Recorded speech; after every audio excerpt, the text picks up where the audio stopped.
এই কোরবানি থেকে আমরা কি নিতে পারলাম, ঈদুল আজহা আমাদেরকে কি দিতে আসলো আর আমরা কি নিতে পারলাম, এই বিষয়টা আমাদের আলোচনার মূল বিষয় হতে পারে।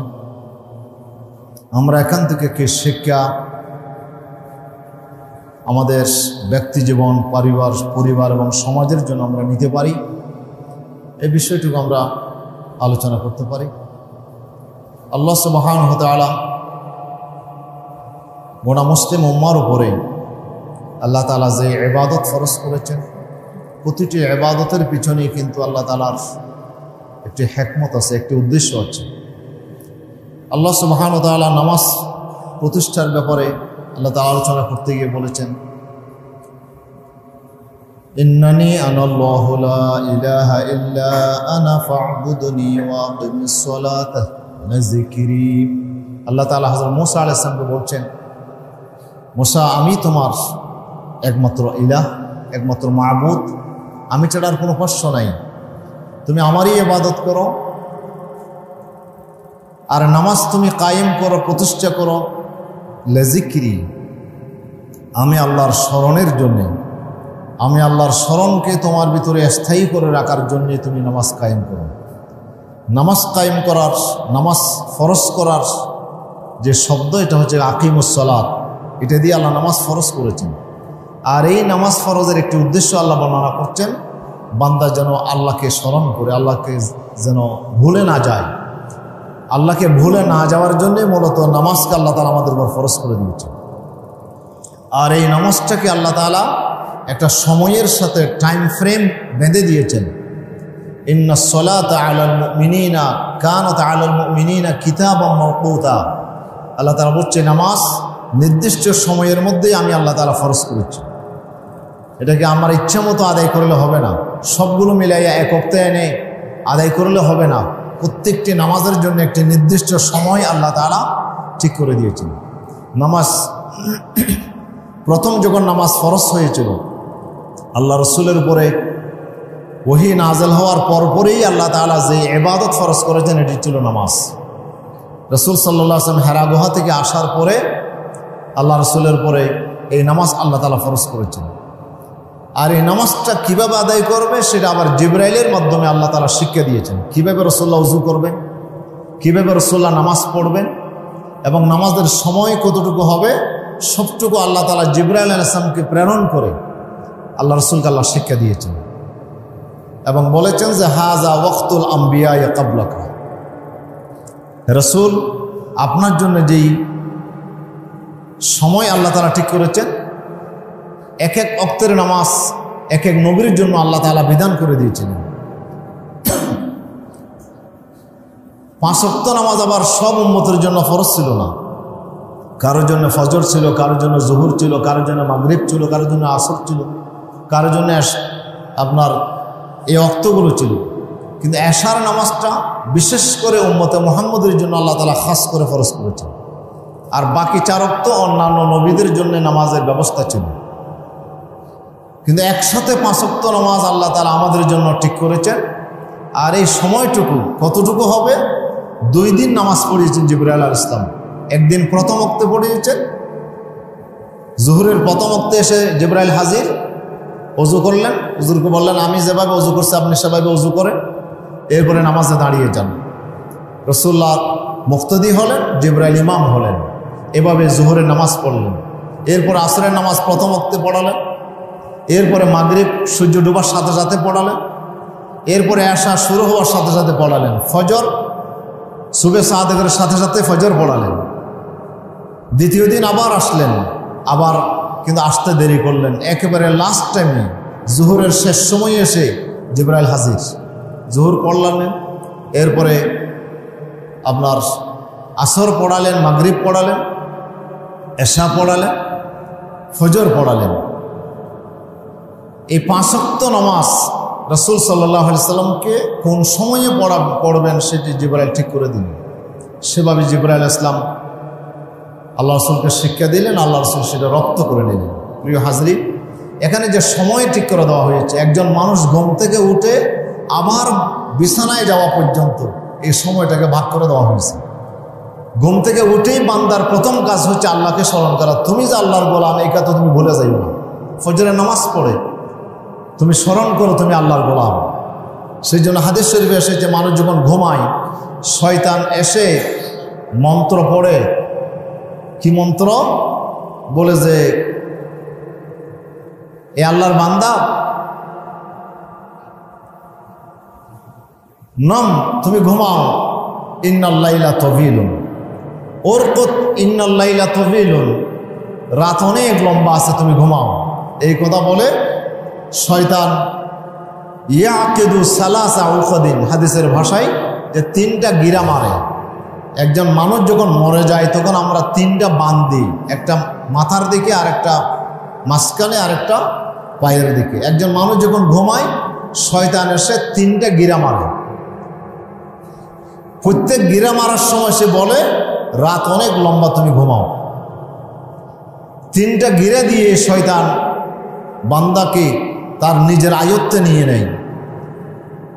এখন শয়তান অপেক্ষা করতে থাকে সে আমার কতক্ষণ আমার কথা মতো চলে। রাসূল সাল্লাল্লাহু আলাইহি ওয়াসাল্লাম বলছেন আল্লাহর বান্দা যখন ঘুম থেকে উঠে যখন আল্লাহর জিকির শুরু করে দেয়, আলহামদুলিল্লাহিল্লাযী আহয়ানা বা'দা মা আমাতানা ওয়া ইলাইহি নুশুর, এই জিকির করার সাথে সাথে একটা গিরা অটোমেটিকলি বান্দার খুলে যায়। এরপরে বান্দা যখন অজু করে, অজু করার সাথে সাথে দ্বিতীয় গিরা খুলে যায়। এরপরে যখন বান্দা নামাজে দাঁড়িয়ে যায় সাথে সাথে তৃতীয় গিরাও খুলে যায়। ফাসবাহাল আব্দু নাশিতা, তখন বান্দা শয়তানের সমস্ত বাঁধন মুক্ত হয়ে, আয়ত্ত মুক্ত হয়ে সে পরিপূর্ণ আল্লাহর গোলাম হিসেবে নিজেকে প্রতিষ্ঠা করতে সক্ষম হয় যখন সে বান্দা নামাজে দাঁড়িয়ে যায়। আর যে বান্দা ফজরের সময় উঠল, ওযু কালামের কোনো খবর নাই, নামাজের কোনো খবর নাই, সে পুরাটাই শয়তানের গোলাম হিসেবেই তার দিনের যাত্রা শুরু। রাতেও শয়তানের গোলাম ছিল এবং সে ঘুম থেকে উঠেও শয়তানের গোলাম হিসেবে আছে। আল্লাহ যে তার মালিক, আল্লাহ যে তার রব, এই কথা তার স্মরণ নাই। সে শয়তানের গোলামিতে সে লিপ্ত থাকে। সেই জন্য হাদিস শরীফে এসেছে ফজরের নামাজ যে আদায় করবে ফাহুয়া ফি জিম্মাতিল্লাহ, সে আল্লাহর দায়িত্বে চলে যায়। আল্লাহ রাব্বুল আলামিন তার দায়িত্ব গ্রহণ করে, সে আমার গোলাম, আমার গোলামকে কেউ কোনো ক্ষতি করতে পারবে না, কেউ কোনো আমার গোলামকে বিপদে ফেলতে পারবে না। আমি আল্লাহ তাআলা তাকে হেফাজত করব। আল্লাহ রাব্বুল আলামিন তার জান, তার মাল, তার ইজ্জত, তার আবরু, তার ঈমান সবটুকু আল্লাহ তাআলা হেফাজতের দায়িত্ব গ্রহণ করে যখন বান্দা ফজরের নামাজ পড়ে। আর যখন বান্দা ফজরের নামাজ ছেড়ে দেয় তখন সে আল্লাহর দায়িত্ব থেকে সে মুক্ত হয়ে যায়, সে শয়তানের দায়িত্বে চলে যায়। শয়তান তাকে ফুটবলের মতো যেদিকে ইচ্ছা সেদিকে সে আপনার মারতে থাকে। শয়তান তাকে ব্যবহার করে যাবতীয় আহাম কুহামে তাকে জড়িয়ে নেয় এবং ফজরের নামাজ না পড়ার কারণে সে শয়তানের পুরা গোলামিতে লিপ্ত হয়ে যায়। প্রিয় উপস্থিতি, এভাবে করে ফজরের নামাজ পড়ার মাধ্যমে একজন বান্দা প্রথমেই স্মরণ করে আমি আল্লাহর গোলাম। এরপরে কাজে নেমে গেল, কাজ করতে করতে সূর্য ঢলে পড়লো, আল্লাহ তাআলা বলছে আবার তুমি নামাজ পড়ো, যে অনেকক্ষণ সময় হয়ে গেছে, তুমি হয়তো আমি আল্লাহকে ভুলে গেছো। আমি যে তোমার রব, তুমি যে আমার গোলাম, আমার কথা মতো যে তোমাকে চলতে হবে, আমার কাছে তোমাকে ফিরে আসতে হবে, আমার কাছে তোমাকে জবাবদিহি করতে হবে প্রতিটা কাজের জন্য, এই কথা স্মরণ করে তুমি জোহরের নামাজ পড়ো। তাহলে নামাজ হচ্ছে এই জন্য জিকির, নামাজকে আল্লাহ তাআলা জিকির বলেছেন, ফাসআউ ইলা যিকরিল্লাহি ওয়া যারুল বাইআ। জুমার দিন যখন আজান হয়ে যায় আল্লাহ বলছে তোমরা আল্লাহর জিকিরের দিকে দৌড়াও। জিকির কি? জিকির হচ্ছে খুতবা, কোরআনের আলোচনাও জিকির আর নামাজও জিকির, দোনোটাই জিকির, খুতবাও জিকির, নামাজও জিকির। তাহলে খুতবা আর নামাজের মধ্যে যেমন কথা বলা যায় না, খুতবা চলাকালীনও কোনো কথা বলা যায় না। কেউ যদি কথা বলে তাকে যদি বলে এই তুমি কথা বলছো কেন, আল্লাহ রাসূল বলছে ফাকাদ লাগাউতা, তুমি আরেকজনকে যে নিষেধ করেছো তুমিও গুনাহ করেছো, তুমিও তো কথা বলে ফেললে।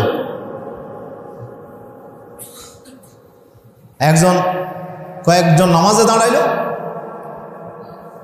তো এখন একজন এসে পরবর্তীতে যোগ হয়েছে, দুইজনে নামাজ শুরু করছে।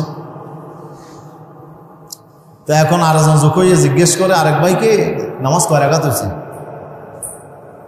তো সে বলে যে মাত্র শুরু করছে। যে তুমি জোখাও।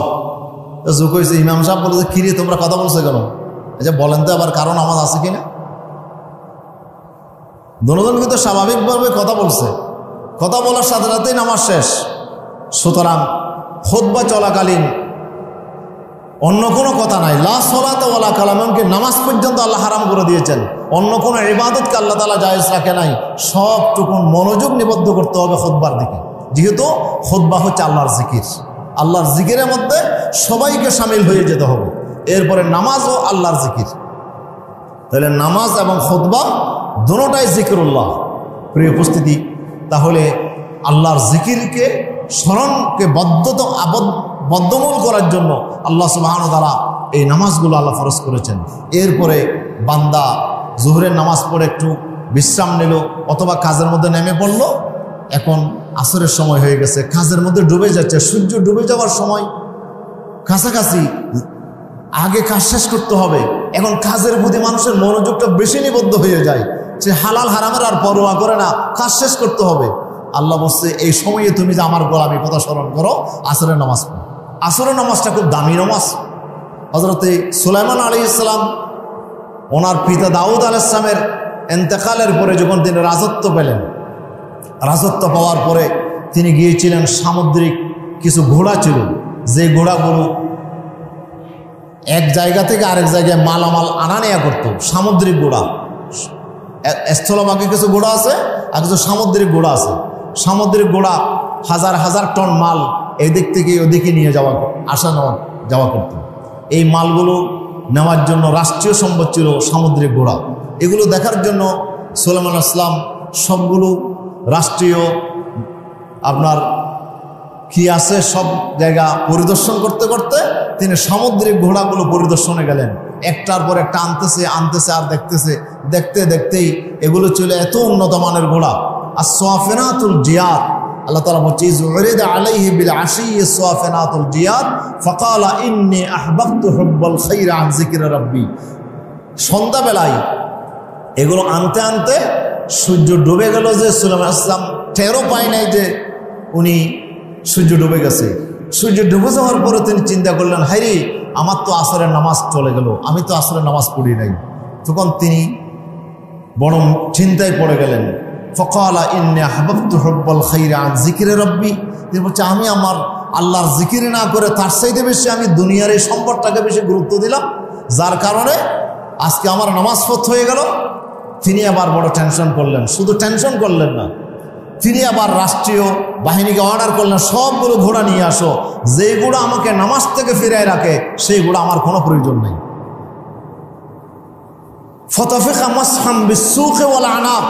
এরপরে তিনি বললেন, অর্ডার দিয়ে দিলেন এদের কতল করে দাও, প্রত্যেকটা ঘোড়াকে দাঁড় করাইয়া, এত উন্নত মানের ঘোড়া যেগুলো দাঁড়াইতো এক পায়ের উপরে, 4 পা লাগতো না, এক পায়ের উপরে দাঁড়িয়ে ওরা ঘুমাইতো। এরকম খুব উন্নত মানের ঘোড়া ছিল সামুদ্রিক এই ঘোড়াগুলো। সুলাইমান আলাইহিস সালাম সবগুলো ঘোড়া মাসহাম বিসসুকি ওয়াল আনাক, পিন্ডিলি এবং গর্দান, পায়ের গোছা এবং গর্দান দুই দিকেই কতল আপনার তরবারি মেরে দিলেন এবং মেরে প্রত্যেকটা সামুদ্রিক এই ঘোড়াগুলোকে সবগুলোকে তিনি শেষ করে দিলেন। যেগুলো এই ঘোড়াগুলোই সুলাইমানকে আসরের নামাজ পড়তে দেয়নি। আল্লাহর কাছে এটা এত বেশি পছন্দ হলো, সুলাইমান তুমি আমার জন্য রাষ্ট্রীয় এত বড় সম্পদ তুমি শেষ করে দিলে, আমি আল্লাহকে সন্তুষ্ট করার জন্য। হ্যাঁ ঠিক আছে, রাষ্ট্রীয়, এখন রাষ্ট্র কিভাবে চলবে? এখন তো ঘোড়া ছাড়া তো এক জায়গা থেকে আরেক জায়গায় মালামাল আনা নিয়ে করবে কি করে, মানুষ যাবে কি করে? তখন আল্লাহ সুবহানাহু ওয়া তাআলা বললেন যে ফাসাখখারনা লাহুর রিহা তাজরি রুখান হাইসু আসাব।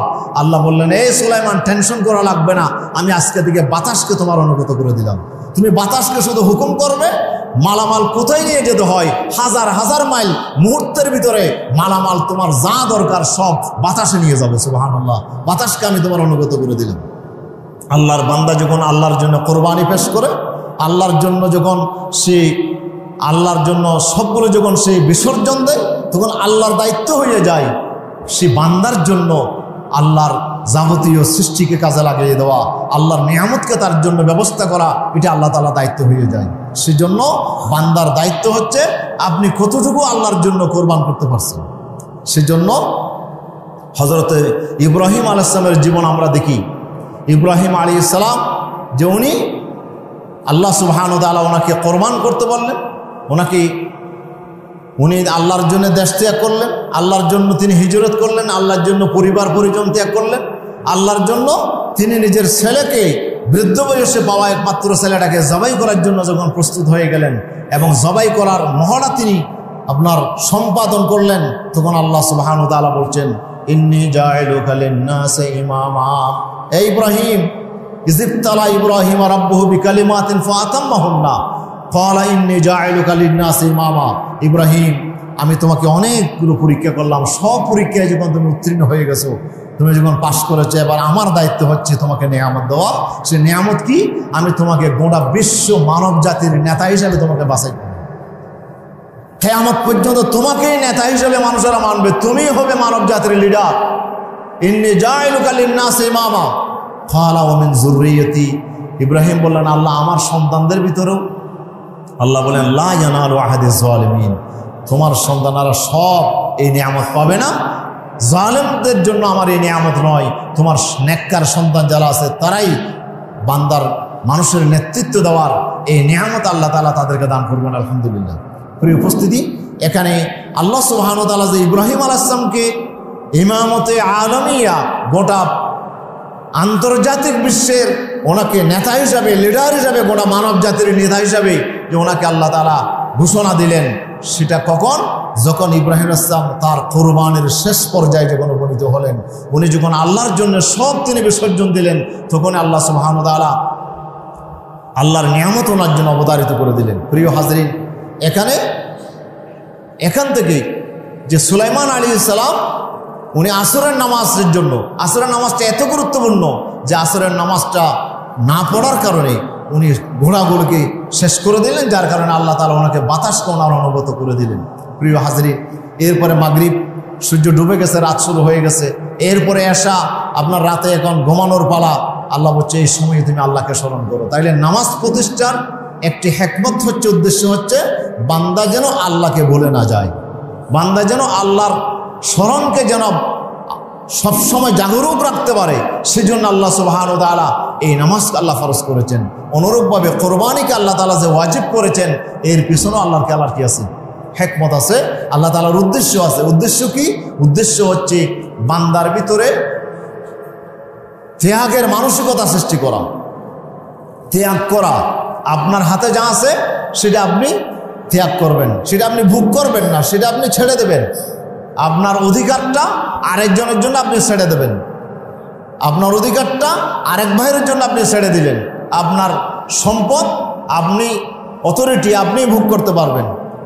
আপনার সম্মান, আপনার ইজ্জত, আপনার ঘরবাড়ি সব আপনার, কিন্তু এই সম্পদগুলো আপনার কাছে যা আছে এটা অপর ভাইয়ের জন্য আপনি ছেড়ে দিলেন, এটা আল্লাহর জন্য আপনি ছেড়ে দিলেন। এই যে ত্যাগ করা, এই ত্যাগ করার মানসিকতাটা একজন ব্যক্তির ভিতরে সৃষ্টি করার জন্য আল্লাহ সুবহানাহু ওয়া তাআলা কোরবানি আমাদের উপর ওয়াজিব করেছেন। কোরবানির অন্যতম এবং শ্রেষ্ঠ হিকমত হচ্ছে যে বান্দার ভিতরে ত্যাগের মানসিকতা সৃষ্টি করা। কেন ত্যাগ দরকার? যেহেতু দুনিয়াতে যত ঝামেলা সব ভোগের মধ্যে, আপনি ভোগ করতে যাবেন তখন আপনার ঝামেলা, আপনি যত ত্যাগ করবেন তত বেশি আপনি আল্লাহর প্রিয় পাত্র হবেন। আল্লাহর রসুলকে যখন প্রশ্ন করা হয়েছে, ইয়া রাসূলুল্লাহ সাল্লাল্লাহু আলাইহি ওয়াসাল্লাম, যে আমি কিভাবে আল্লাহর প্রিয় পাত্র হব আর কিভাবে আমি মানুষের প্রিয় পাত্র হব? রাসূলুল্লাহ বলেন, ইজহাদ ফিমা ইনদান নাস ইউহিব্বুকান নাস। মানুষের কাছে যা আছে সেখানে তুমি জুহুদ এখতিয়ার করো। জুহুদ মানে, ভাই ঠিক আছে তুমি রাখো, আমি ভোগ করব না, আমি তোমাকে ছেড়ে দিলাম। মানুষের কাছে তোমার যা পাও না সেটা যদি তুমি মানুষকে দাও, তাহলে মানুষ তোমাকে ভালোবাসবে। আর আল্লাহর ভালোবাসা কেমনে পাবে? আল্লাহ রাব্বুল আলামিনের জন্য তুমি যখন কোরবান করবে, তুমি যখন আল্লাহর জন্য তোমার কিছু যা আছে সেটা যদি আল্লাহর জন্য তুমি ত্যাগ করো, তাহলে ইউহিব্বুকাল্লাহ, তাহলে আল্লাহ তাআলা তোমাকে ভালোবাসবেন। আল্লাহর ভালোবাসা কখন আমরা পাবো? যদি আমরা আমার কাছে যা আছে, আমাকে আল্লাহ তাআলা যা কিছু দিয়েছেন, এখান থেকে যদি আমি আল্লাহকে দিই। আপনি বাচ্চার জন্য নাস্তা নিয়ে আসলেন, এবার একটু টেস্ট করে দেখতেছেন। কি টেস্ট করছেন? বাচ্চাকে বলতেছেন, বাবু যে নাস্তাটা আমাকে দিবা? নাস্তার প্যাকেট তাকে দিয়েছেন, এবার বলছেন তুমি আমাকে দিবা। এখন বাচ্চার পরীক্ষা করতেছেন আপনি যে বাচ্চা দেয় কিনা দেখি। বাচ্চা যদি বলে যে না না আমি দেবো না, তো বাবা কি বলে, ঠিক আছে তুমি খাও, তোমার জন্য আর আনবো না, নাস্তা তোমার জন্য আনবো না। আর যদি বলেন যে বাবা হ্যাঁ তুমিও নাও যে নাস্তা, যা তোমাকে দিয়ে দিলাম, তো বাবা কি আসলে খাওয়ার জন্য চাইছে?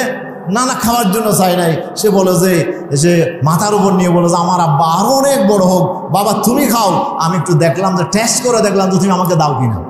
আল্লাহ রাব্বুল আলামিন উনি আমাদের সম্পদের মুখাপেক্ষী নয়, আমাদের জীবনের মুখাপেক্ষী নয়, আমার যা আছে সবগুলোর একটারও আল্লাহ মুখাপেক্ষী নয়। এগুলো তো আল্লাহ দিয়েছেন আমাদেরকে, আমাদের তো কিছুই ছিল না। আল্লাহ তাআলা বলছেন ওয়াল্লাহুল গানিয়্যু ওয়া আনতুমুল ফুকারা, সব কিছুর মালিক তো আল্লাহ, সব কিছুর একচ্ছত্র অধিপতি তো আল্লাহ। তোমরা তো সব অভাবী, তোমাদের তো কিছুই ছিল না।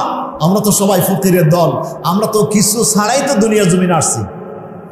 মায়ের পেট থেকে যখন আসছিলাম তখন তো আমার কোনো সম্পদ ছিল না, জ্ঞান ছিল না, বুদ্ধি ছিল না, এমনকি আমার গায়ের পোশাকটাও আমার গায়ে ছিল না। আমি তো ল্যাংটা অবস্থায় আসছি, আমি কি নিয়ে আসলাম? আল্লাহ তাআলা বলছেন ওয়াল্লাহু আখরাজাকুম মিন বুতুনি উম্মাহাতিকুম লা তা'লামুনা শাইআ। এ আল্লাহর বান্দারা, মায়ের পেট থেকে তোমাদেরকে আস্তে করে আমি আল্লাহ বের করে দিয়েছি, অথচ তোমার কোনো জ্ঞান বুদ্ধি কিছুই ছিল না।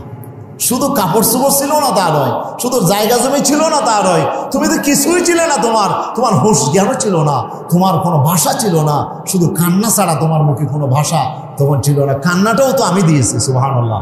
আসার পরে কান্নাছো, এই কান্না ছাড়া তোমার আর কোনো ভাষা নাই। পেশাব করেছো কান্না, পায়খানা করেছো কান্না, খিদা লাগছে কান্না, আর কোনো কথা নাই, ভাষাও নাই। আল্লাহ বলে কিছুই জানতে না, আমি আল্লাহ তাআলা তোমাকে কোথা থেকে কোথায় নিয়ে আসলাম দেখো তো একটু। কত ভাষা তোমাকে শিখিয়ে দিলাম। খলাকাল ইনসান আল্লামাহুল বায়ান, যে আমি মানুষ সৃষ্টি করি নাই শুধু, আমি তাকে আবার বর্ণনা শিখিয়ে দিয়েছি, ভাষা শিখিয়ে দিয়েছি, কিভাবে তার মনের কথা আরেকজনকে ব্যক্ত করবে, এটার জন্য আমি তাকে ভাষা শিখিয়ে দিয়েছি। আল্লাহ বলছে এটি তো আমার অন্যতম একটি নিয়ামত। প্রিয় উপস্থিতি, এভাবে করে আমাদের তো কিছুই ছিল না, আল্লাহ তাআলা বলছে সব আমি দিয়েছি, জ্ঞান আমি দিয়েছি, বুদ্ধি আমি দিয়েছি, ভাষা আমি দিয়েছি, তোমার শরীরে শক্তি আমি দিয়েছি। আমি কি চাইলে তোমাকে হাত ছাড়া পাঠাইতে পারতাম না? আমি কি তোমাকে পা ছাড়া পাঠাইতে পারতাম না? আমি কি তোমাকে চোখ ছাড়া পাঠাইতে পারতাম না? হযরত শেখ সায়েদ রহমতুল্লাহ আলাই একদিন খুব টেনশন করলেন। কি টেনশন? স্যান্ডেল নাই, পায়ে পরার মতো স্যান্ডেল নাই। গোটা বিশ্বব্যাপী যার খ্যাতি, মহাকবি শেখ সাদি, আর ইরানের গোটা ওয়ার্ল্ড ফেমাস একজন আপনার তিনি কবি, এত বড় কবি, উনি এত অভাবে যে ওনার জুতার পরার মতো, পাইয়ে দেওয়ার মতো একটা স্যান্ডেল নেই। কাজী নজরুল ইসলাম আমাদের জাতীয় কবি, ওনার যেদিন ওনার বাচ্চা মারা গেল, সেদিন ওনার হাতে টাকা ছিল না যে এই বাচ্চাটাকে দাফন করার জন্য একটা কাফনের কাপড় কিনবে। কাফনের কাপড় কেনার ওনার পয়সা নাই। সুবহানাল্লাহ, কি অবস্থা! এটা আল্লাহ তাআলার একটি বিরাট কুদরতের নিদর্শন। আল্লাহ সবাইকে সবগুলো দেয় না, সবাইকে সবগুলো দেয় না। এই জন্য আমরা বলাগতের মধ্যে পড়ছিলাম একটা কবিতা, কম মিন আলিমিন আলিমিন আয়াত মাযাহিবুহু ওয়া কাম মিন জাহিলিন জাহিলিন তালকাহু মারজুকা। অনেক বড় জ্ঞানী আছে, বিদ্বান ব্যক্তি আছে, আলেম আছে, কিন্তু সে চলতে পারতেছে না, তার পরিবার চালানোর সামর্থ্য নাই, তার পকেট খরচ নাই, তার জামা কেনার সামর্থ্য নাই।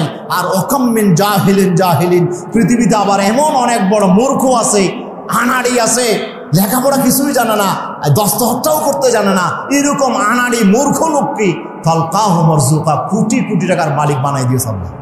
এটি আল্লাহর কুদরতের নিদর্শন। আল্লাহ তাআলা অশিক্ষিত মূর্খকে আল্লাহ কোটি টাকার মালিক বানাই দিয়েছে, আর শিক্ষিত বড় পণ্ডিত, বড় দার্শনিক, বড় মহাকবি, এদেরকে আল্লাহ তাআলা রাস্তার ভিখারির মতো একটা ফকিরি অবস্থায় আল্লাহ তাআলা রেখে দিয়েছেন। এই জন্য এক বড় আলেম বলতেছে, খোদা আমি অভাবকে জিজ্ঞেস করলাম, কুলতু লিল ফাকরি আইনা আনা তাসকুনু, এই অভাব তুমি থাকো কোথায়? বলে ফি জুব্বাতিল ফুকাহাই, অভাব আমাকে বলল আমি তো বড় বড় যারা জ্ঞানী গুণী আলেম আছে তাদের পকেটের মধ্যে আমি থাকি। আমার আস্তানা হচ্ছে জ্ঞানীদের পকেট, জ্ঞানীদের জুব্বার পকেটের মধ্যেই আমি অভাব থাকি। অর্থাৎ জ্ঞানীরা প্রায় সময় অভাবে থাকে। আল্লাহ তাআলা জ্ঞানের মতো নিয়ামত দেয়, কিন্তু ধন সম্পদের নিয়ামতটা আল্লাহ তাআলা আর কিছু মানুষকে দেয়। সবাইকে আল্লাহ সবগুলো দেয় না, কিছু মানুষকে আল্লাহ তাআলা ধন সম্পদও দেয়, জ্ঞান বুদ্ধিও দেয়। হ্যাঁ, আবার কিছুকে আল্লাহ শুধু জ্ঞান দেয়, আর কিছুকে শুধু আল্লাহ তাআলা ধন সম্পদ দেয়, কোনো জ্ঞান বুদ্ধি দেয়নি। তো একজন বড় আল্লাহর ওলি রাস্তা দিয়ে হাঁটতেছে, তো হেঁটে যাওয়ার সময় দেখছে রাস্তাঘাট সব বন্ধ। কিরি ব্যাপার, রাস্তাঘাট বন্ধ কেন? বলে আজকে বাদশার নাকি পাখি হারিয়ে গেছে। পাখি, যে একটা পাখি, তার শখের পাখি হারিয়ে গেছে, তাকে পালিয়ে গেছে, এই জন্য বাদশা অর্ডার দিয়েছে রাস্তাঘাট সব বন্ধ করে দাও। তা আল্লাহর ওলি বলছে কিরকম পাগল দেখো, এরকম পাগল লোককে আল্লাহ কেমনে ক্ষমতা দিল। আচ্ছা, ফাঁকি উড়ে গেছে, রাস্তাঘাট বন্ধ করলে ফাঁকিকে কিভাবে আটকা যাবে? রাস্তাঘাট বন্ধ করলে ফাঁকি কেমনে আটকাবে? কিন্তু এইরকম পাগল লোকগুলোকে কেমন আল্লাহ ক্ষমতা দিল? তখন আল্লাহ তাআলা ইলহাম করলেন, ওই বুজুর্গের কাছে আল্লাহ ইলহাম করলেন, এ আমার প্রিয় বান্দা, তাহলে তোমার বুজুর্গিটা, তোমার বেলায়তটা আমি তাকে দিয়ে দিই, আর তার ক্ষমতাটা তোমাকে দিয়ে দিই। তখন সে বুঝে আসলো, হুঁশে আসলো, সিজদায় পড়ে কান্না করতে, আল্লাহ আজীবনে বলবো না, তুমি যা করছো তা ঠিক করছো। সুবহানাল্লাহ। আল্লাহ তাআলা, এটি আল্লাহর কুদরতের নিদর্শন। যাদের কোনো জ্ঞান নাই, বুদ্ধি নাই, আদর্শ নাই, চরিত্র নাই, এই জাতের মানুষগুলোকে আল্লাহ তাআলা কোটি কোটি টাকার মালিক বানায়। আর যারা জ্ঞানী, বুদ্ধিমান, চরিত্রবান, আদর্শবান, এরকম মানুষগুলোকে আল্লাহ অভাবে রাখেন। এটি আল্লাহর কুদরতের নিদর্শন। কাম মিন আলিমিন আয়াত মাযাহিবুহু ওয়া কাম মিন জাহিলিন তালকাহু মারজুকা। প্রিয় উপস্থিতি, শেখ সাদি রহমতুল্লাহ রাস্তা দিয়ে হাঁটতে হাঁটতে উনি চিন্তা করতেছে, হাইরে এত অভাবে পড়লাম, একটু স্যান্ডেল পায়ে দেওয়ার মতো একটা স্যান্ডেলও নাই, আল্লাহ আমাকে এত কষ্টের মধ্যে রাখলো। এই কথা বলতে বলতে একটা লোক সামনে আসলো, যে তার একটা পা নাই, একটা পায়ের উপর ভর দিয়ে সে কোনোভাবে কষ্ট করে চলতেছে। তখন উনি সেজদায় পড়ে গেলেন, কান টানা খেয়ে, আল্লাহ জীবনে আর বলবো না, তুমি তো আমাকে কমাস কম স্যান্ডেল না দিলেও তো ফা দুটা তো তুমি আমাকে দিয়েছো, কিন্তু আমার আরেক ভাইকে তুমি তো ফাও দাও নাই, সে তো খুব কষ্ট করে চলতেছে, তার তো স্যান্ডেলও নাই, ফাও নাই, তুমি তো আমাকে কমাস কম দুটো পা দিয়েছো, আমি স্যান্ডেল ছাড়া হইলে তো খুব সুন্দরভাবে হাঁটতে পারতেছি। আল্লাহ সুবহানাহু ওয়া তাআলা চাইলে তো আমাকে পা ছাড়া পাঠাতে পারতেন, চোখ ছাড়া পাঠাতে পারতেন, আমাকে অন্ধ করে দুনিয়াতে পাঠাতে পারতেন, আমাকে বিকলাঙ্গ করে পাঠাতে পারতেন। আপনি আজকে কিসের গর্ব করতেছেন? সব তো আল্লাহর দেয়া। আপনাকে যা দিয়েছেন মাথা থেকে পা পর্যন্ত সব তো আল্লাহর দেয়া। রাস্তায় যে পাগল দেখেন না, মাথা থেকে পা পর্যন্ত সব ঠিক আছে, কিরকম ইংলিশে কথা বলে, অনেক একবার অনর্গল ইংলিশে কথা বলে, এরকম অনেক পাগল আপনি দেখবেন। কিন্তু এই পাগলটার নাই কি, শুধু মাথার স্ক্রুপটা ডিল হয়ে গেছে, শুধু মেধাটা আল্লাহ তাআলা একটু বুদ্ধিটা আল্লাহ তাআলা শেষ করে দিয়েছেন, মাথাটা ব্রেনটা নষ্ট হয়ে গেছে, সব ঠিক আছে। আল্লাহ তো আপনাকে সব ঠিক রেখে মাথা আউট করে এইভাবে পাগলের মতো আপনাকে রাস্তায় ঘোরাঘুরি করাতে পারতেন। আল্লাহ কত বড় নিয়ামত আপনাকে দিলেন, সব তো আল্লাহর দেয়া। জ্ঞান, বুদ্ধি, ধন দৌলত, টাকা পয়সা, আপনার যা আছে সব দেওয়া। এবার আল্লাহ বলছে, বান্দা তোমার কাছে যেটি বেশি প্রিয় জিনিসটা কি আসলে তুমি আমাকে ভালোবাসো, না তোমার ওই জিনিসের ভালোবাসা বেশি, আমি একটু পরীক্ষা করে দেব।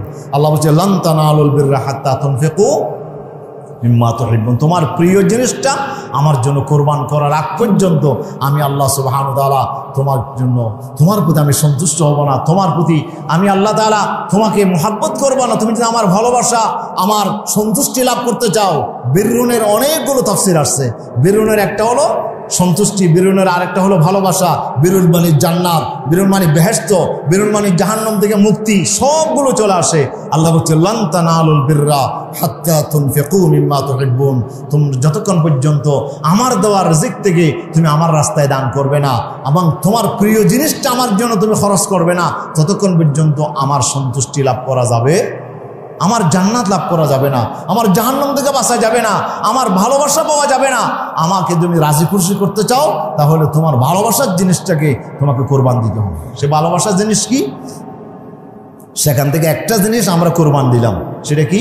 যে আমরা ঘরে বাড়িতে গৃহপালিত যে পশুগুলো, যেগুলোকে আল্লাহ আমাদের অনেক উপকারের জন্য, লাহুম ফিহা মানাফিউ ওয়া মাশারিবু আফালা ইয়াশকুরুন, আল্লাহ তাআলা বলছে তোমাদের জন্য অনেকগুলো উপকারিতা আমি এই পশুগুলোর ভিতরে রেখে দিয়েছি, এগুলোর গোশত তোমরা খাইতে পারো।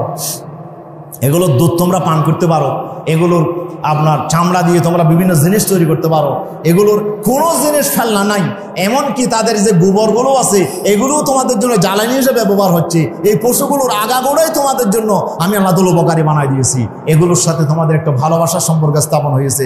তুমি বাড়িতে থাকতে থাকতে 2-4 দিন, 10 দিন, 1 সপ্তাহ বা 1 বছর, 2 বছর, 10 বছর থাকতে থাকতে তোমার এই সাথে তার একটা ভালোবাসার মহব্বত জমে গেছে। তুমি এই ভালোবাসার জিনিসটা তুমি আমার জন্য দিতে পারো কিনা আমি আল্লাহ তার একটু টেস্ট করে দেখলাম। সুবহানাল্লাহ। এই যে টেস্টটা আমরা করলাম, এই যে আমরা কুরবানি করলাম, এই কুরবানিটা মূলত আমার প্রিয় জিনিসটা আমি কতটুকু আল্লাহর জন্য কুরবান করতে পারি এটার একটা ট্রেনিং হিসেবে আল্লাহ সুবহানাহু ওয়া তাআলা আমাদের উপর আল্লাহ ওয়াজিব করে দিয়েছেন।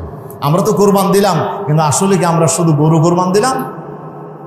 আমার তো মনে হয় কোরবানির গোশতটা যদি আল্লাহ হালাল না করতেন, মাঝে মাঝে চিন্তা করি আর কি, কুরবানের গোশতটা যদি আগের উম্মতদের জন্য মতো যদি আল্লাহ হারাম করে দিতেন, আগের উম্মতরা কুরবান দিলে কিছু খাওয়া যাইতো না, পাহাড়ের মধ্যে রেখে আসতে হতো, আগুন এসে যার কুরবানি আল্লাহ কবুল করতেন আগুনে পোড়াই ফেলতো, এগুলো একটাও আপনি নিতে পারতেন না। আর কুরবানি কবুল না হলে এটা ওখানে পড়ে থাকতো, ফাঁকে ফসুয়ে খেয়ে ফেলতো। এগুলো আল্লাহর কাছে এগুলোর কোনো মূল্য নাই। তাহলে এই যে কুরবানি আমি দিলাম, এরপরে আল্লাহ যদি গোশতটা যদি হালাল না করতেন, আমার তো মনে হয় কয়জনে কোরবানি করতো তখন না দেখা যেত। বাংলাদেশে কয়জনে কোরবানি, এখন তো কোটি কোটি গরু মহিষ, বিরাট বিরাট 5 লাখ 10 লাখ টাকার আপনার 20 লাখ টাকার গরু আপনি কোরবানি দিচ্ছেন, তখন দেখা যাইতো যে আসলে আপনি আসলে কোরবানি দিন কিনা। এখন তো আপনি খাওয়ার জন্য একটা দুনিয়াবি একটা স্বার্থ আপনার এখানে জড়িত আছে, দুনিয়াবি স্বার্থ জড়িত আছে বলেই আমরা এখন আসলে কোরবান দিচ্ছি, নাকি আসলে আমরা আল্লাহর জন্য কোরবান দিচ্ছি, এখানেই হয়ে যাবে পার্থক্য। প্রিয় উপস্থিতি, তাহলে এই কোরবান থেকে আমরা কি শিখলাম? অনেকগুলো শিক্ষণীয় বিষয় আছে, তার লম্বা আলোচনায় তো যাওয়ার সুযোগ নেই। একটা পয়েন্ট শুধু আমি আলোচনা করলাম আজকে, সেটা হচ্ছে কি, আমাকে আল্লাহ সুবহানাহু ওয়া তাআলা আমাকে সব দিয়েছেন, আর এখান থেকে আমাকে আল্লাহ সন্তুষ্টির জন্য আমাকে বিলিয়ে দিতে হবে। আল্লাহ বলছে ওমিম্মা রাযাকনাহুম ইউনফিকুন, আমার দেয়ার রিজিক থেকে বান্দা খরচ করবে, তাহলে তুমি মুত্তাকি হতে পারবে। প্রিয় উপস্থিতি, আমরা যদি আল্লাহর প্রিয় পাত্র হতে চাই তাহলে আল্লাহর দেয়ার রিজিক থেকে আমাকে খরচ করতে হবে। কি খরচ করতে হবে? 1 নাম্বার হলো আমাকে ফরজ যাকাত। এই যে যাকাত, আমার নেশাব পরিমাণ যদি আমি মালের মালিক হই তাহলে আমাকে অবশ্যই যাকাত আমাকে দিতে হবে, এটা আল্লাহ ফরজ করে দিয়েছেন। আর বাকিটা আল্লাহ তাআলা ফরজ করে নাই, কিন্তু আল্লাহ তাআলা পরীক্ষা করতেন এখানে আপনি কতটুকু আল্লাহর জন্য আপনি দিতে পারেন। এরপরে আপনার আত্মীয় স্বজনের জন্য, এগুলো নিজের মা বাবার জন্য। এখন মা বাবার জন্য একটা ওষুধ আনতে বলছে, আপনার খুব খরচ করতে কষ্ট হচ্ছে, না বউর জন্য আনতে পারেন, সন্তানের জন্য আনতে পারেন, কিন্তু বাবার জন্য মার জন্য আপনার খুব কষ্ট হয়, একটু ডাক্তারের কাছে নিতে গেলে কষ্ট হয়, পয়সা খরচ হবে, একটু ট্রিটমেন্ট করতে কষ্ট হয়, বাড়িতে রাখতে কষ্ট হয়, আপনি বৃদ্ধাশ্রমে পাঠিয়ে দিচ্ছেন, অথচ আপনার খরচের প্রথম স্থান হলো বাজেট, মা বাবা। আল্লাহ বলছে কুল ইয়াসআলুনাকা মাযা ইউনফিকুন, আল্লাহ রাসূল আপনাকে জিজ্ঞেস করবে ওরা কি খরচ করবে, কার জন্য খরচ করবে। মাযা ইউনফিকুন কুল মা আনফাকতুম ফালিল ওয়ালিদাইনি ওয়াল আকরাবিন। সুবহানাল্লাহ। আল্লাহ বলছেন নবী আপনি বলে দেন তাদেরকে, তোমরা যা কিছু খরচ করো তার খরচের প্রথম খাত হবে তোমার মা এবং বাবা। তোমার মা এবং বাবার জন্য আগে প্রথম খরচ করতে হবে, এরপরে তোমার বিবি বাচ্চা, তোমার বিবির জন্য বাচ্চার জন্য এটা হলো ওয়াজিব। মা বাবার জন্য ফরজ, ফরজ আগে না ওয়াজিব আগে? ফরজ আগে, ফরজ আগে। হযরত আব্দুল্লাহ ইবনে ওমর রাসূলুল্লাহ দরবার আসছে, ইয়া রাসূলুল্লাহ আমার বিবির সাথে কোনো দ্বন্দ্ব নাই, আমার বিবির সাথে আমার কোনো দ্বন্দ্ব নাই, কোনো ঝগড়া নাই, ফসাদ নাই, কিছু নাই, কিন্তু আমার বাবা বলতেছে আমার বউটা তালাক দেওয়ার জন্য। হুজুর আমি কি করবো এখন? হুজুর বলে আতে আবাক্কা তোমার বাপ যা বলে তা করো। সুবহানাল্লাহ। হুজুর আমার বিবির সাথে কোনো ঝগড়া ফসাদ কিছুই নাই, দ্বন্দ্ব সংঘাত নাই, কিছু নাই, কোনো মতের অমিল নাই। হুজুর আমি আমার বিবিকে তালাক দেবো? হ্যাঁ তোমার বিবিকে তালাক দাও। কেন? তোমার বিবির হক হইলে তোমার উপর ওয়াজিব, কিন্তু তোমার বাবার হক হইলে তোমার উপর ফরজ। তোমার বাবা যদি বলে তোমার স্ত্রীকে তালাক দাও, তাহলে এটা তোমার জন্য মানাটা ফরজ, যদি বাবা তোমার জুলুম না করে। যেহেতু তোমার বাবা তো আর জালেম নয়, তোমার বাবা তো আর ফাসেক নয়, ও তো নিজের স্বার্থের জন্য বলবে না, হয়তো তোমার ঈমানের কারণেই হয়তো উনি এই কথাটা বলছেন। হযরত ইসমাঈল আলাইহিস সালামের কথা আমরা জানি, ওনার বিবি বাসায় চলে ইব্রাহিম আলাইহিস সালাম সিরিয়া থেকে আসছেন, কিন্তু ইসমাইলকে পেলেন না। বিবিকে বলতেছে, তোমরা কেমন আছো? আমি তো একটা সিরিয়া থেকে বুড়া মানুষ আসছি, তোমরা কেমন আছো, চলাফেরা কেমন? বললাম খুব কষ্টে আছি, বেশি কষ্টের মধ্যে। তা ইসমাইল কোথায়? বলেও তো থাকেই না বাড়িতে, কোথায় কোথায় চলে যায়, ঘোরা ঘুরে শুধু দাবাতি কাজ করে, আর আমাদের কোনো খবর রাখে না, খুব কষ্টে আছি। ইব্রাহিম ইসলাম যাওয়ার সময় বললেন যে, ও আমার ছেলে ইসমাইল আসলে বলবা। ছেলে বললেন না, ও আমার তোমার স্বামী যদি আসে, তোমার স্বামীকে বলবা যে ঘরের চৌকাঠটা যেন একটু বদলাই ফেলে, ঘরের চৌকাঠটা যেন বদলাই ফেলে। সুবহানাল্লাহ। তো কিছুক্ষণ পরে স্বামী আসছে, ইব্রাহিম ইসলাম চলে গেছে। তো বিবি বলতেছে, একটা বুড়া মানুষ আসছিল কোথার থেকে, জিজ্ঞেস করছে আমরা কেমন আছি। তা আমরা বলছি খুব কষ্টে আছি। তা আপনার কথা জিজ্ঞেস করছে, আপনি কোথায়? আমি বাইরে গেছি। তো কি বলছে? ও বলে গেছে যে চৌকাঠটা বদলাই দিতি। হাই রে শেষ। তখন ইসমাইল ইসলাম বললেন, যাও, তোমাকে তালাক দিয়ে দিলাম, তোমার ঘর তুমি করো, তোমার রাস্তা তুমি ধরো, যে তোমাকে তালাক। বলো কেন? বলো ও তো তুমি চিনো না, ও তো আমার বাবা, আমার বাবা চৌকাঠ বদলাইতে বলছে, মানে তোমাকে তালাক দিতে বলছে, যাও তোরে যাও। এরপর আরেকটা বিয়ে করলেন। আরেকটা বিয়ে করার পরে ইব্রাহিম ইসলাম আবার আসলেন সিরিয়া থেকে অনেকদিন পরে। জিজ্ঞেস করলেন, তুমি কেমন আছো তোমরা? বলে খুব আলহামদুলিল্লাহ ভালো আছি, আল্লাহ যা রাখছে বেশি ভালো রাখছে, আলহামদুলিল্লাহ বেশি আরামে আছি আমরা। শুকরিয়া আদায় করলেন। স্বামী কোথায়? বললেন কাজে গেছে, কিছুক্ষণ পরে আসবে, কিন্তু আপনি বসেন, একটু মেহমানদারি করার চেষ্টা করলেন। বললেন না, মেহমানদারির দরকার নাই, তবে বলিও চৌকাঠটা ঠিক রাখতে, আমি চলে যাচ্ছি। তারপর আবার আসছেন ইসমাইল ইসলাম, বলে একটা বুড়া মানুষ আসছিল। বলে কি বলছে? বলো চৌকাঠ ঠিক রাখতে বলছে। বলে অসুবিধা, ঠিক আছে, এটা আমার বাবা আসছিল এবং তোমার খেদমতে উনি সন্তুষ্ট হয়ে গেছে। প্রিয় উপস্থিতি, তাহলে বাবার হক, মার হক, এটি হচ্ছে আপনার উপর আগে, এরপরে হলো আপনার স্ত্রীর হক, এরপরে হলো আপনার সন্তানের হক। এই জন্য মা বাবার খরচটাকে অগ্রাধিকার দিতে হবে। আপনার সমস্ত খরচের আগে মা বাবার জন্য খরচ করতে হবে। মা বাবার জায়গা দরকার, মা বাবার থাকা দরকার, মা বাবার খানা দরকার, ওষুধ দরকার, এগুলো আপনাকে আগে করতে হবে, এগুলো ফরজ। এরপরে আপনার বিবি বাচ্চার জন্য। প্রিয় উপস্থিতি, এগুলো আল্লাহ তাআলা কোরআন মাজিদে বলেছেন। এরপরে আপনার সম্পদ থেকে এগুলো আপনার আল্লাহর সন্তুষ্টির জন্য আপনি মা বাবার জন্য খরচ করবেন, আপনি সন্তানের বিবি বাচ্চার জন্য খরচ করবেন। যে অন্য জায়গায় দান করার চাইতে বিবি বাচ্চার জন্য খরচ করা, এটা হচ্ছে সদকা। আমাদের বাইতুল শরফের যিনি রূপক আপনার প্রতিষ্ঠাতা মরহুম আল্লাহ মীর মোহাম্মদ আখতার রহমতুল্লাহ আলাইহি, উনি বাজারে গেলে কোনো দিনে দরাদরি করতেন না। তো মুরিদেরা জিজ্ঞেস করলো, হুজুর আপনি বাজারে যান কেন? আর গিয়ে তো যা বলেন তা নিয়ে আসেন, আপনি দরাদরিও করেন না, আমাদেরকে বলতে পারেন না আমরা একটু দরদার করে একটু কম দিয়ে নিয়ে আসতাম। তখন তিনি বললেন যে বাবা, আমার পরিবারের জন্য আমি যা খরচ করি এগুলো তো আল্লাহ রাসূলের হাদিসের ভাষায় এগুলো তো সদকা। তো আমি সদকা বেশি করার সুযোগ পাইলে কম কেন করব? আমি দাম দর কমাইলে আমার সদকার সব তো কমে যাবে। তা আমার যা করি এগুলো তো সদকা হিসাবে করি, এগুলো তো আল্লাহ আমাকে সদকার সওয়াব দেবেন। সুতরাং এই জন্য আমি দাম দর করি না, যেন আমি সদকার সওয়াব বেশি পাই। প্রিয় উপস্থিতি, তাহলে এইভাবে করে আমরা পরিবার পরিজনের জন্য, এরপর আল্লাহর দ্বীনের জন্য, আল্লাহর এই জমিনে আল্লাহর দ্বীনকে বিজয়ী করার আন্দোলনে আপনাকে জান মাল আপনাকে খরচ করতে হবে। আল্লাহর দেয়া সম্পদ, আল্লাহর দেয়া মাল, আল্লাহর দেয়া জীবন সব আপনাকে খরচ করতে হবে।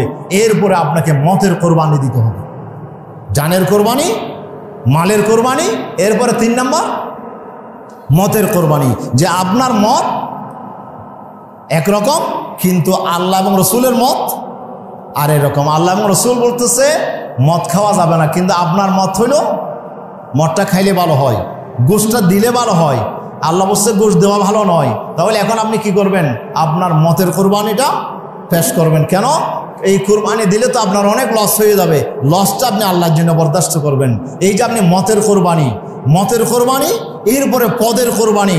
আপনার পদবীর প্রতি একটা লোভ লালসা আমাদের ভিতর থাকে, এই লোভ লালসাটা আল্লাহ সন্তুষ্টির জন্য আমরা পদবীর কোরবানি, নিজের মতের কোরবানি, নিজের সম্মানের কোরবানি। হযরত ইব্রাহিম আলাইহিস সালাম সম্মানের কোরবানি দিয়েছিলেন। ইব্রাহিম ইসলাম আল্লাহর জন্য, ওনাকে যখন অগ্নিকুণ্ডে ফেলা হয়েছিল তখন ওনাকে কাপড় চোপড় খুলে ল্যাংটা করে ওনাকে ফেলা হয়েছিল। হয়তো আল্লাহ রাসূল বলছেন আউয়ালু মা ইউকসা ইব্রাহিম ইয়াউমুল কিয়ামা, কিয়ামতের দিন সবাইকে আল্লাহ তাআলা ল্যাংটা করে তুলবেন, গায়ে কোনো কাপড় চোপড় থাকবে না। আয়েশা বললেন ইয়া রাসূলুল্লাহ, আমাদেরকে লজ্জা হবে না? আফালা ইস্তাহি বাউদুনা বিবাদিন ইয়া রাসূলুল্লাহ, হুজুর আমরা কি একজন অপরজনকে ল্যাংটা অবস্থায় দেখলে আমাদেরকে লজ্জা হবে না? রাসূল বলেন আল আমরু আশাদ্দু মিন যালিকা, এ আয়েশা এটা দুনিয়া নয়, আখিরাত কিয়ামতের মাঠ বড় ভয়াবহ অবস্থা। একজন আরেকজনের দিকে দেখার মতো অনুভূতি আপনার ভিতরে থাকবে না, কঠিন অবস্থা। এই কঠিন অবস্থায় আল্লাহ সুবহানাহু ওয়া তাআলা ল্যাংটা করে সবাইকে তুলবে আর প্রথম কাপড় পরাবেন ইব্রাহিম আলাইহিস সালামকে।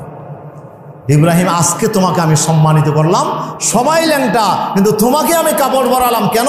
যেহেতু তুমি আমার জন্য তোমার সেই সম্মানের কোরবানি দিয়েছিলে, যে তোমাকে ল্যাংটা করে নমরুদ শুধু আমার দ্বীনের দাওয়াত পেশ করার জন্য, শুধু আমার দ্বীনের পক্ষে কাজ করার কারণে আপনাকে ওই অগ্নিকুণ্ডে ফেলা হয়েছে ল্যাংটা করে, সেই জন্য আমি আপনাকে আজকে কিয়ামত দিনে সম্মানিত করলাম, আপনাকে কাপড় পরালাম। সুবহানাল্লাহ।